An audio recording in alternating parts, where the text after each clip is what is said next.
Le moteur diesel fonctionne par auto-inflammation.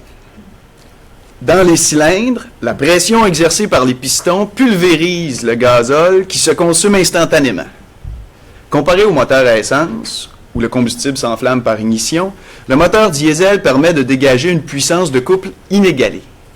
D'où son utilisation pour les locomotives, les bateaux et les poids lourds. Mais le moteur diesel est un engin sale et bruyant. Il pollue et dérange. C'est pourquoi les villes aménagent des voies de contournement pour les camions qui, jour et nuit, sillonnent notre monde. Pourtant, ces véhicules démesurés n'échappent pas à notre regard. Enfin, on les voit sans les voir. Ils sont partout, tout le temps. Ils apparaissent, disparaissent, se succèdent. Ils ne traversent pas le paysage, disait John Steinbeck. Ils en font partie sans lui appartenir. Et si les essieux de ces camions chuintent sous le poids de leur cargaison, c'est qu'ils sont chargés d'une tâche indispensable, essentielle, mais aussi extraordinairement banale, le transport de la marchandise. Imbattables en termes de souplesse et de rapidité, les semi-remorques alimentent notre système économique comme les globules rouges oxygènent notre organisme. En répondant aux exigences de l'industrie, le transport routier est appelé bien au-delà des routes asphaltées, aux confins du monde civilisé, vers le nord, où sans fin, on coupe le bois et on creuse la terre. Inévitablement, les grandes distances, les incertitudes des conditions routières et l'isolement implacable des contrées septentrionales représentent des défis de taille.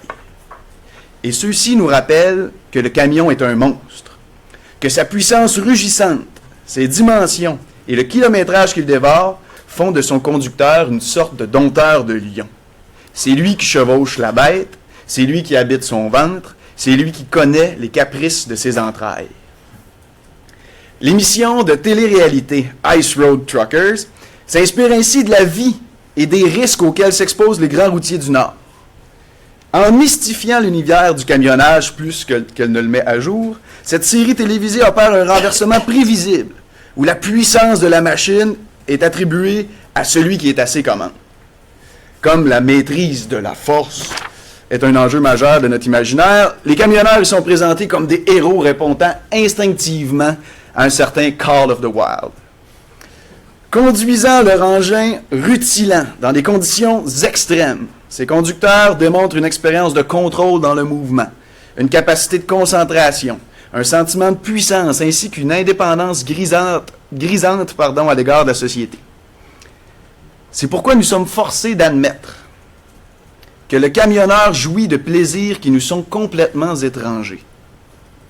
La dimension des machines, la grosseur des remorques et les distances parcourues et encore la profondeur de leur solitude font, nous dit Serge Bouchard, dans sa thèse « Nous autres, les gars de troc », que tout ce qui existe autour d'un troqueur est une négation constante de son humanité. C'est une très bonne thèse d'ailleurs, c'est vraiment fascinant. Je vais vous en reparler après. Les titres des différentes saisons, donc de Ice Road Truckers, évoquent ainsi la démesure spectaculaire de la mise en scène de leur univers. Et j'en nomme juste quelques-unes. L'enfer du Grand Nord, l'hiver de tous les dangers, le retour des héros, ou encore le choc des titans. Mais si ce traitement de la réalité des camionneurs fascine autant qu'il porte au ridicule, il n'en reste pas moins que ces derniers sont aussi solitaires qu'ils sont nombreux. Ils arpentent le territoire comme une meute se partageant jalousement le grand festin de la route. Mais comme tous les grands fauves, leur solitude est bien réelle.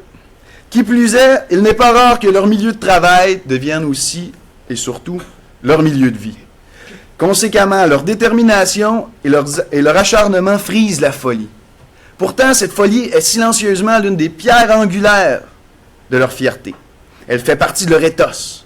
Les grands routiers vivent dans un monde mystérieux, exigeant et risqué, où on se moque allègrement de l'orgueil des chauffeurs de pick-up. D'en bas, on les craint et on les estime simultanément car ils appartiennent à un ordre des choses qui est définitivement interdit aux conducteurs de Tercel que nous sommes. Alors que nous faisons inlassablement le trajet Montréal-Québec, rappelons que pour le camionneur, la route n'est jamais un point entre deux lignes. La route est un cercle, sans issue, comprimé et refermé sur lui-même, où chaque arrivée annonce un départ imminent. Enfin, si l'essentiel de la pratique culturelle du camionnage consiste à nier la réalité du travail en s'enivrant autant des défis du transport routier que de la puissance symbolique du moteur diesel, ce que Serge Bouchard appelle d'ailleurs la création aliénante de la liberté, c'est que paradoxalement, ils répondent mieux que quiconque à l'impatience mordante et à l'expansion territoriale des impératifs économiques. Merci. Merci.